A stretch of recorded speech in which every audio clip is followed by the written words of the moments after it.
Well, this is what followed me home today from Facebook Marketplace.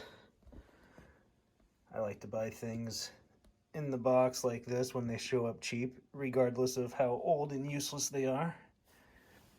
Made in the USA, probably in Minnesota.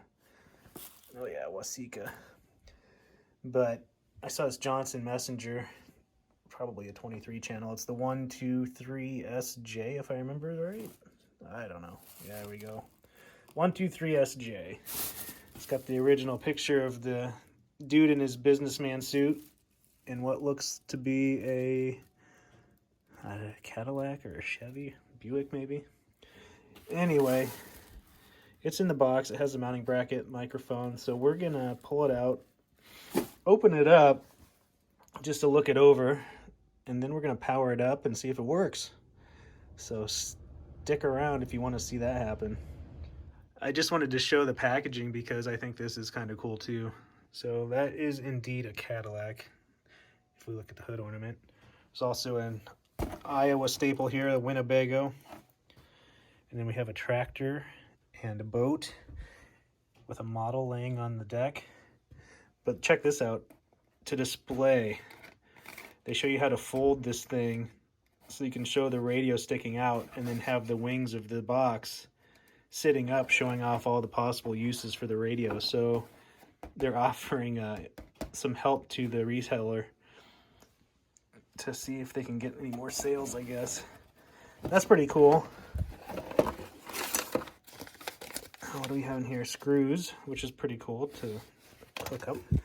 We actually have my first ever legit Johnson power cable, which is a fused link on a spade connector. And we'll get this out of the box and get it opened up.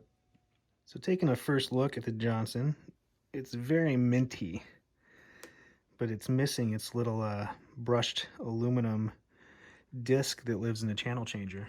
However, when I looked in the box, there it sits. So we're going to use some rubber cement and get that put back on. Got the owner's manual intact. We have the pertinent parts of the FCC rules at the time. Got the authorized service centers pamphlet. Some basic stuff for CBers, tin codes. Oh boy, there's all kinds of stuff in here. The schematic, super handy. And what else do we have? I have like a warning label here that tells you not to talk on it. Well, let's see. Set up for negative ground because you can flip it over to positive ground with just this flip of a switch, which is kind of interesting. Throwing it in a boat or an old car. Pre-apologies about the noise of my furnace, which is super loud. Anyway, here we go. So I looked at the radio, I cleaned it up, and the thing is so minty that I didn't even bother opening the case. I made myself a new power cord, which in the case of these Johnsons, goes into the back here through a spade connector, and then ground, you just basically find it wherever you can find it. In this case, it's a screw on the back of the chassis. Still have our made in the USA sticker back there. Let's see here, we plugged in a speaker and we have our coax plugged in. So I'm gonna power this thing up for the first time just to see if it works, and my surprise will be your surprise. Let's go down to channel 6. Power supply's on, radio's hooked up to antenna, and let's go. Hey.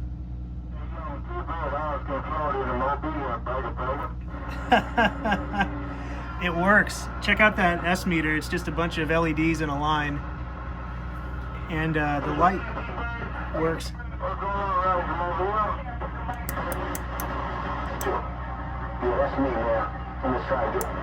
Let's try to talk to somebody on 17. How about it out there? How about it? This is 421 in the middle of Iowa, 421, and we're trying this new radio. Hello, 421. Hello, 421. Hello, 421. 727. Hello, 421, 727. Washington State. How about it out there? How about it? This is 421 in the middle of Iowa. 421, and we're trying. 421, West Palm Beach calling. Hey there, West Palm Beach. I got you up here in Iowa. This is 421. We're waving. Roger that, 421. You got a 250 shot, West Palm Beach, Florida. Waving it back at you. Made the trip. How about it out there? How about it? This is 421 in the middle of Iowa. 421, and we're trying this Johnson Messenger mobile radio.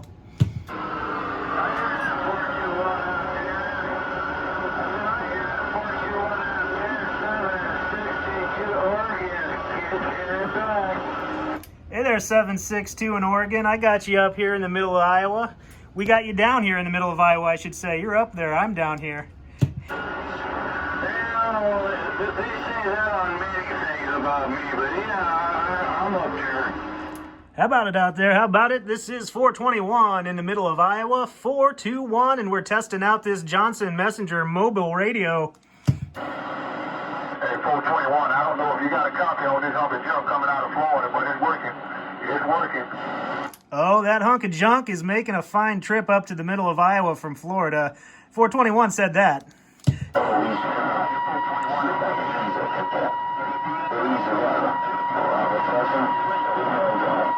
junk man on the file is that quiet. All right, junk man on the pile, we got you up there. Have a mighty fine weekend down there in Florida. This is 421, and we'll get on the side. And I'll see you. Bye.